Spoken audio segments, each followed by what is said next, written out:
नाज़रीन, नैब तरामीम केस में आज फिर दोबारा Imran Khan supreme court of Pakistan में वीडियो लिंक के ज़रिए पेश हुए।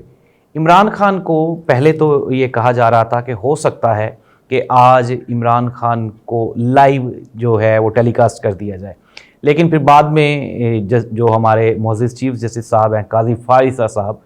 उन्होंने ये फैसला सुनाया। उन्होंने कहा जी कि 5 जजेस का बेंच था, उसमें से 4-1 की निस्बत से हम इस नतीजे पे पहुँचे हैं कि हमें इमरान खान के केस को लाइव नशर नहीं करना चाहिए। इसके जवाब में इसको जस्टिफाई करने के लिए काज़ी फ़ाइज़ ईसा साहब ने फरमाया क्योंकि ये अवामी इंटरेस्ट का केस या वो अवामी दिलचस्पी का केस नहीं है, ये मुल्की मुफाद का केस है, इसलिए हम बेहतर समझते हैं कि इसको हम लाइव नशर ना करें। दूसरी जानिब जो जस्टिस अथर मिनल्लाह साहब थे,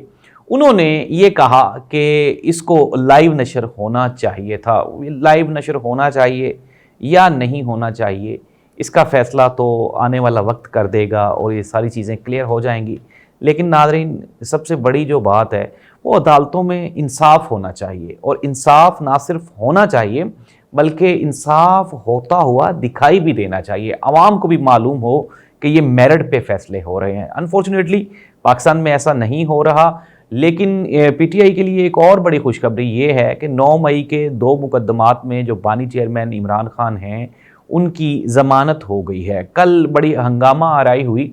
जो बुशरा बीबी के साबिक शौहर हैं खावर मानेका साहब, उन्होंने अप्रोक्सीमेटली कोई 15-20 मिनट इमरान खान को गालियां दी हैं कोर्ट में, और मुझे उस जज साहब पे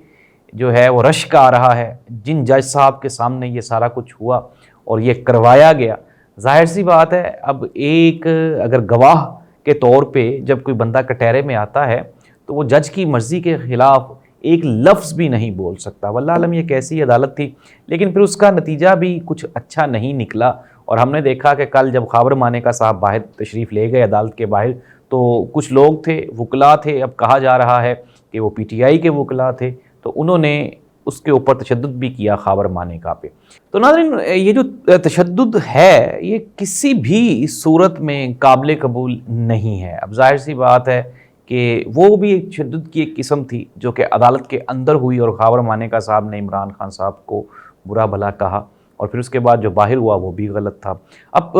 बड़े सोर्सेज ये बता रहे हैं कि खावर मानेका साहब की जान को ख़तरा है, और जाहिर सी बात है अगर खावर मानेका को कोई भी नुकसान पहुंचता है तो इसका डायरेक्टली इफ़ेक्ट होगा इमरान खान साहब पे। मियां मोहम्मद नवाज शरीफ साहब को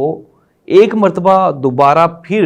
रीशेप करके रिप्रेजेंट किया जा रहा है। इस मरतबा मियां नवाज शरीफ साहब को जो टारगेट मिला है वो निस्बतन आसान दिखाई देता है, और वो इस्टेब्लिशमेंट से पीछे हट के अब वो टारगेट कर रहे हैं सिर्फ और सिर्फ इमरान खान को। इमरान खान पे बनने वाले केसेस के बारे में नवाज शरीफ साहब का कहना था कि ये केसेस बिल्कुल सही बनाए गए हैं, कौन सा केस इमरान खान पे झूठा है, और जब मेरी हुकूमत ख़त्म हुई तो चौथा बंदा जो मेरी हुकूमत ख़त्म करने की साजिश में शामिल था वो इमरान खान नहीं था, इमरान खान ही था। 1947 से लेके आज तक इस मुल्क में जो काम करने वाला बंदा है उसके ख़िलाफ़ साजिश की जाती है। मियां नवाज शरीफ साहब क्या बज़ाहिर तो ये बयानियाँ लगता है कि शायद कि कामयाब हो जाए, लेकिन अगर हम ग्राउंड रियलिटीज़ देखें तो ये वो बयानियाँ है जिस पे मियां नवाज शरीफ साहब से बड़े जो लोग हैं या मीडिया या सोशल मीडिया की जो बड़ी पर्सनैलिटीज़ थी वो भी इस बयानिए को ज़्यादा तक़वियत नहीं बख्श सकी। और मियां नवाज शरीफ साहब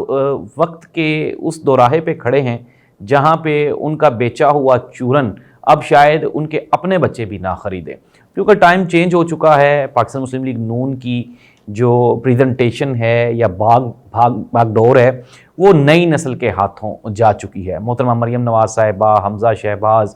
इवन के शहबाज शरीफ साहब की भी जो इन्फ्लुएंस है या उसमें रेजिस्टेंस है वो भी काफ़ी हद तक कम हो चुकी हुई है। और ऐसी सूरत हाल में मियां नवाज शरीफ साहब को पार्टी का सदर बना देना मेरी समझ से तो बालातर है। वल्लाह आलम मुस्लिम लीग नून ने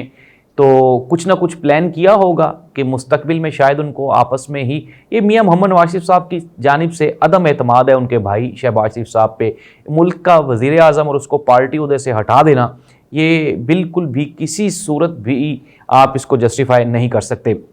ज़ाती इख्तलाफ है और इसमें कुछ भी नहीं कहा जा सकता। ऐसी सूरत हाल में जाहिर सी बात है कि जो बानी चेयरमैन पाकिस्तान तहरीक इंसाफ इमरान खान साहब हैं ان کا جو بیانیہ ہے وہ بظاہر گراؤنڈ میں عوام میں زیادہ پاپولر ہے، اور لگتا بھی یہی ہے کہ وہ آنے والے دور میں بھی یہ کنٹینیو رہے گا۔ عمران خان نے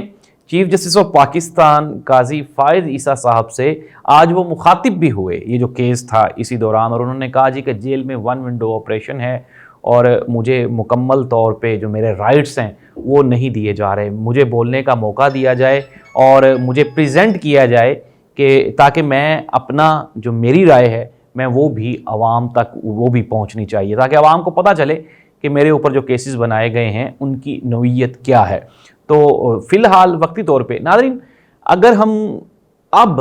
جو حالات ہیں اگر ان کا موازنہ کریں تو کچھ لوگ تو یہ کہہ رہے ہیں کہ اسلام آباد والوں کے ساتھ پی ٹی آئی کی شاید کوئی گفت و شنید ہوئی ہے، کوئی کھڑکیاں کھلی ہیں، تو بظاہر ایسا دکھائی نہیں دے رہا، اور ہمارے سورسز بھی یہ بتا رہے ہیں کہ عمران خان صاحب کے لیے ابھی کوئی بھی نرمی وہ ممکن ہی نہیں ہے اور نہ ہی کوئی یہ ڈسکشن پہ ہے،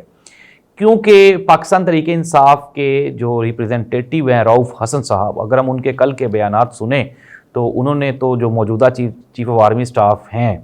تو ان کا نام لے کے انہوں نے کہا کہ جی پاکستان تحریک انصاف کے خلاف سازش بھی انہوں نے کی ہے، عمران خان کو جیل سے باہر بھی نہیں آنے دے رہے، ہماری جانوں اور مالوں کے اوپر ان کے حملے بھی جاری ہیں۔ تو ایسی صورتحال میں ناظرین آپ کس طرح سے جسٹیفائی کریں گے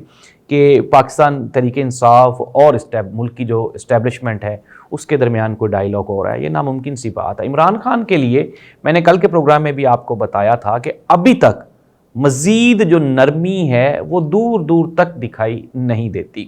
اور یہ جو نیب قانون میں کل ترمیم کی گئی 14 سے 40 دن کر دیا گیا ان کا ریمانڈ، تو یہ بھی ظاہری سی بات ہے اسی لیے کیا گیا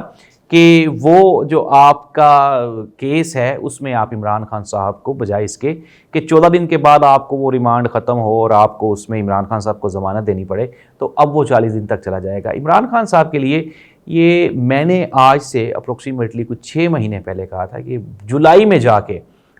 جا کے چانسز بنیں گے عمران خان صاحب کے باہر آنے کے، اس سے پہلے ممکن نہیں ہے۔ مسلم لیگ نون نے اقتدار کو طول دینے کے لیے کچھ نئی شرائط بھی رکھی ہیں، اور اس میں عمران خان صاحب کو کم از کم ان کی یہ خواہش ہے، جس طرح میاں نواز شریف صاحب کی پہلے خواہش تھی جی کہ مجھے 2/3 اکثریت دی جائے، مجھے چوتھی مرتبہ وزیر اعظم بننے کی اجازت دی جائے، تو اب میاں صاحب یہ چاہتے ہیں کہ عمران خان کم از کم 5 سال جب تک ان کا دور اقتدار ہے تو وہ باہر نہ آئیں۔ لیکن ایک تشویش والی بات وہ یہ ہے مسلم لیگ نون کے لیے کہ الیکشن ٹریبیونل بن گیا ہے، اس میں کچھ تو کوشش کی گئی ہے۔ پنجاب میں جو الیکشن ٹریبیونل بنا ہے اس میں مریم نواز صاحبہ چونکہ وزیر اعلیٰ ہیں اور ان کی ثواب دید ہے کہ وہ ججز کی سلیکشن پہ اپنا وہ رائے دہی استعمال کر سکتی ہیں، اپنا حق استعمال کر سکتی ہیں، تو انہوں نے ریٹائرڈ ججز کو رکھا ہے، کیونکہ ظاہر سی بات ہے آج کل جو موجودہ جو آن ڈیوٹی ججز ہیں وہ تو کسی بھی صورت میں ہتھے نہیں چڑھ رہے، اور ہم نے دیکھا کہ جسٹس بابر ستار ہوں یا اسلام آباد ہائی کورٹ کے 6 ججز ہوں یا پھر لاہور ہائی کورٹ کے ججز ہوں، تو وہ تو حکومت کی بات یا اسٹیبلشمنٹ کی بات ماننے کو تیار نہیں ہے۔ ایسی صورتحال میں یہ جو ریٹائرڈ ججز کو ٹریبیونل کا حصہ بنانے کا مقصد صرف اور صرف یہی ہے کہ اپنی مرضی کے فیصلے کیے جا سکیں۔ مصطفیٰ نواز کھوکھر صاحب نے آج اسلام آباد ہائی کورٹ میں جو الیکشن ٹریبیونل بنا ہے اس میں فارم 45 انہوں نے پیش کیے، اور انہوں نے کہا کہ شعیب شاہین صاحب اور پی ٹی آئی کے جو دوسرے کینڈیڈیٹ ہیں وہ وہاں پہ جیتے ہوئے ہیں، اور ان کے فارم 45 اور پی ٹی آئی کے فارم 45 یہ میچ کر گئے ہیں۔ اٹ مینز دیٹ کہ اسلام آباد کے یہ جو 2 حلقے ہیں جہاں پہ نون لیگ کے کینڈیڈیٹس کو جتوایا گیا ہے، یہ تو بظاہر لگ رہا ہے کہ یہ سیٹس ان کے پاس نہیں رہیں گی اگر ٹریبیونل نے 5 سال کا سٹے آرڈر لینے کی بجائے وقت سے پہلے فیصلہ کر دیا تو۔ ناظرین یہ ہے پاکستان کی تازہ ترین صورتحال۔ وقتی طور پہ جو تمام جو پوائنٹ آف فوکس ہے وہ بانی چیئرمین عمران خان کے گردا گرد ریوالو کر رہا ہے، اور عمران خان ہی مرکز نگاہ ہیں، چاہے وہ سیاست ہو یا سوشل میڈیا ہو، اور مین سٹریم میڈیا کی 75% ویورشپ وہ یہ گزشتہ 3 سالوں میں وہ مر گئی ہے، اور لوگوں نے 75% لوگوں نے وہ ٹی وی دیکھنا چھوڑ دیا ہے، کیونکہ ٹی وی پہ عمران خان نظر نہیں آتا۔ اللہ اس ملک کا حامی و ناصر ہو۔ اللہ حافظ۔